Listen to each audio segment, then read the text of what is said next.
हर हर महादेव। आज मु बनाऊँ पनीर परोठा। कोटा पियाज तो पितिपातिया अच्छी को कड़ईटा यूज कर पियाज रांधिले एता हूँ मोर फास्ट स्टेप जानिबार। तापर जाइकिरी को जिनस छुईले हम को जिनस छुईले हेनी एतिक जिनस जानिला तापर जाइकिरी मु सेठी बनै पारिबी सेटा भी मम्मी थिबो। तो एतिक सब मु कष्ट करके जानिला बनैबा आरंभ करदेली पनीर परोठा।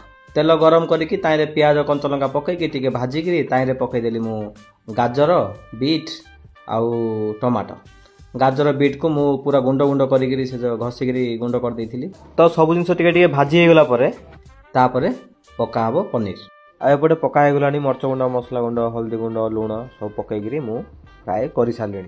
आ पकईदेवा पनीर पनीर पकईदेली। पनीर मुझे एक्चुअली अन्य जिनस काटिकी रखी बलिकी गला तो मुझे आज भाविली पनीर परोठा करना। तो से पीस पीस कटाई आपको पीस पीस रखिले हेनी आपको गुंड गुंड करा पड़ो।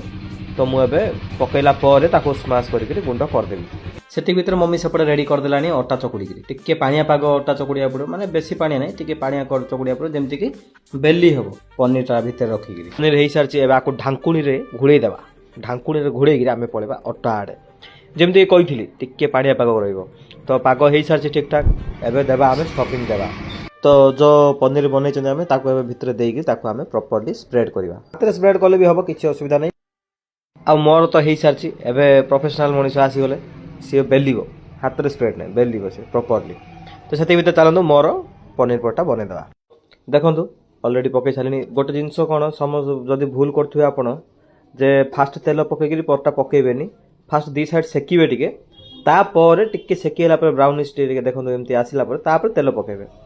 तो मोर हो सारी मुझे तेल पकईकि दी साइड सेकी भी देली। देखो पूरा ब्राउनिश केते बढ़िया देखा जाउची।